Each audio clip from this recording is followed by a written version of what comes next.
सगळे ग्रुप काढा.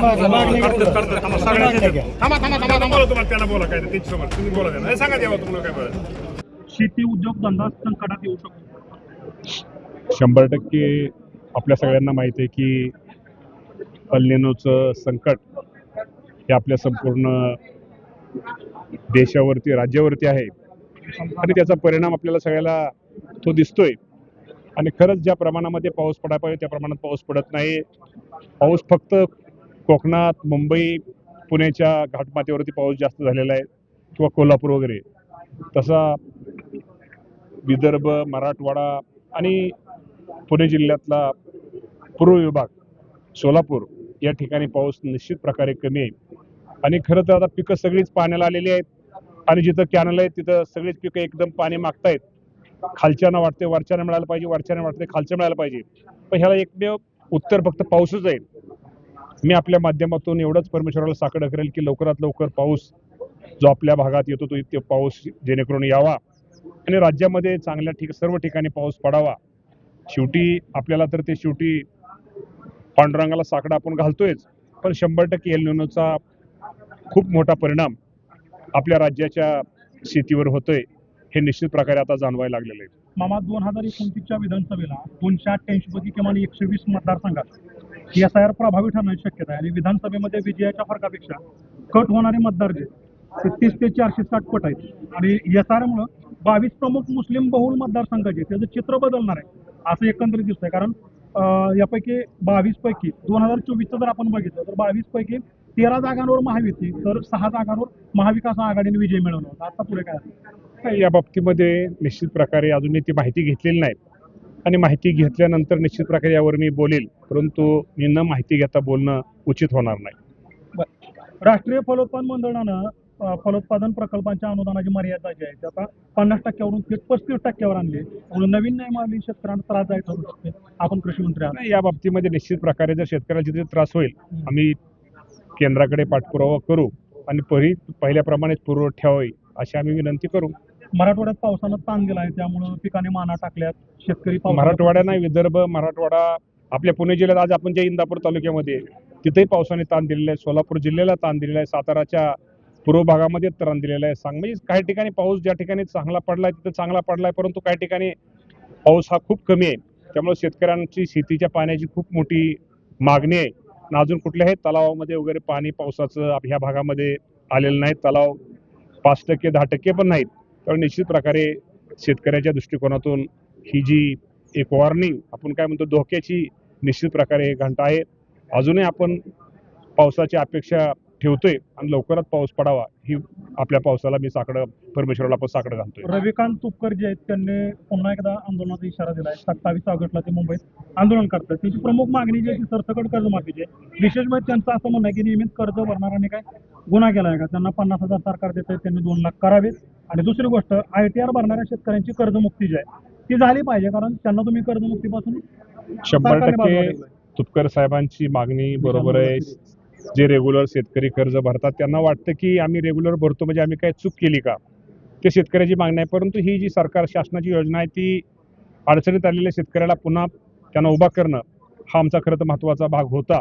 आणि या बाबतीमध्ये निश्चित प्रकारे राज्याचे मुख्यमंत्री या बाबतीमध्ये चर्चा करतील आणि चर्चा घेऊन राज्याचे मुख्यमंत्रीच या बाबतीमध्ये योग्य ते उत्तर आपल्या या, कारण धोरण ठरवण्याचा शेवटी प्रमुख म्हणून मुख्यमंत्र्यांना अधिकार असतो आणि मुख्यमंत्री निश्चित प्रकारे या मागणीच्या बाबतीमध्ये त्यांच्याशी चर्चा करतील. मामा 2027 जे वर्ष आहे ते सर्वाधिक उष्णतेचं वर्ष ठरणार आहे. 100 वर्षातील सर्वाधिक तीव्र एल निनोची शक्यता आता वर्तवली जाते आणि त्यामुळे शेतीचं नुकसान होणार. सरकार कसं पुढे सामोरं जाणार, कारण आता फक्त 3-4 महिन्याचा काळ उरलेला आहे. आता शेवटी आपल्याला सामोरं तर जावंच लागेल. जे पाणी आहे त्या पाण्यामध्ये निश्चित प्रकारे त्याचा वापर काटकसरीनं वापर करून ते पाणी पुढं कसं आपल्या शेतीच्या पिकाला पिण्याला कसं आपल्याला राहील ही काळजी आपल्या सर्वांना निश्चित प्रकारे घ्यावी लागेल. आणि ह्या वर्षीचं 27 उष्ण हवामान आपल्याला एल निनोच्या संकटामुळे आपण जे मांडला ते बरोबर आहे. या बाबतीमध्ये निश्चित प्रकारे सरकारच्या बाबतीमध्ये काय योजना किंवा काय योजना केल्या पाहिजेत ती योजना निश्चित प्रकारे आम्ही निश्चित प्रकारे करू. महाराष्ट्र सरकार जे आहे ते कोचिंग क्लासेससाठी एक कायदा आणतोय आणि त्या नवीन कायद्यानुसार आता 25 किंवा 25पेक्षा जास्त विद्यार्थी त्यामध्ये असणं बंधनकारक असणार आहे. नीट मुटीच्या पेपरच्या ज्या घटना घडल्या त्यानंतर सरकारने आता ठोस पाऊल उचललंय.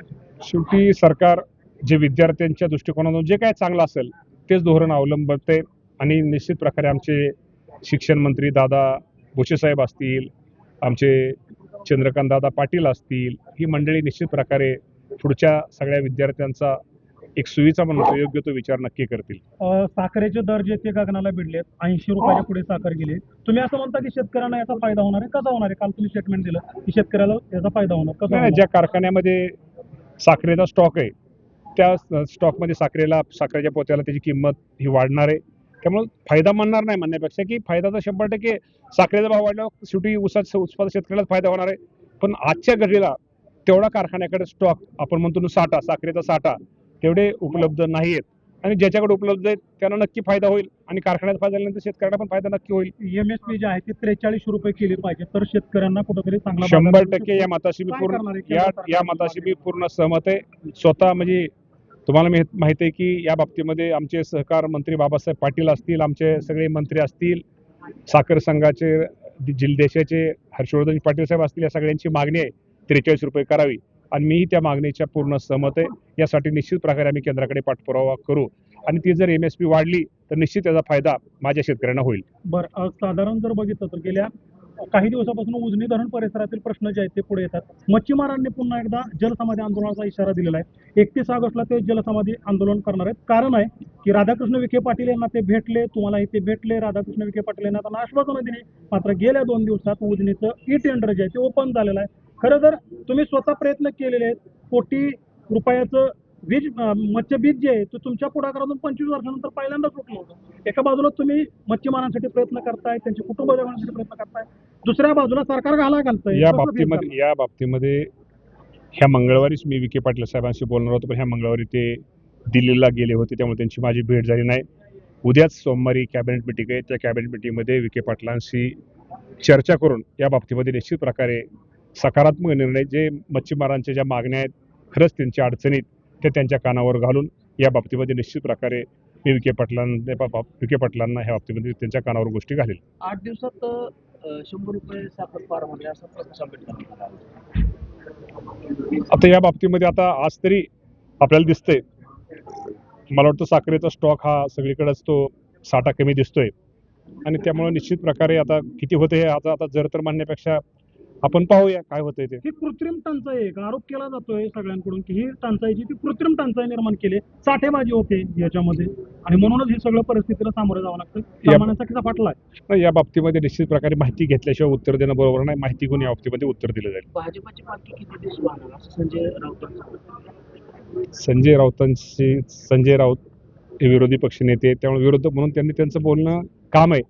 आम्ही आमचं लोकांना काम करणं, लोकांच्या हिताचा निर्णय घेणं हे राज्याचे मुख्यमंत्री देवेंद्र फडणवीस साहेब, एकनाथजी शिंदे साहेब, सुनेत्रावहिनी पवार हे आमचं काम, आम्ही आमचं काम करतोय, त्यांचं ते काम करतायत. सरकारचे काही केंद्र सरकारचे निर्णय चुकलेत का? महाराष्ट्र सरकारचे काही निर्णय चुकलेत का? कारण पाठीमागे केंद्राने अशा ऑर्डर दिल्या कारखान्यांना की तुम्ही आता साखर निर्मितीपेक्षा इथेनॉलकडे वळा. आता अनेक कोटी लिटरचा स्टॉक जो आहे तो इथेनॉलच्या कारखान्यांकडे पडून आहे आणि साखरेची काही निर्णय चुकले नाहीत. निर्णय हे शेतकऱ्यांच्या हितासाठी निर्णय घेतलेले आहेत आणि जरी काय थोड्या अडचणी असल्या त्या अडचणी पार काढून शेतकऱ्यांच्या हिताचेच निर्णय घेतले जातील. एकंदर इथेनॉलचा परिणाम म्हणायचा. शेतकऱ्यांच्या हिताचे निर्णय घेतले जातील.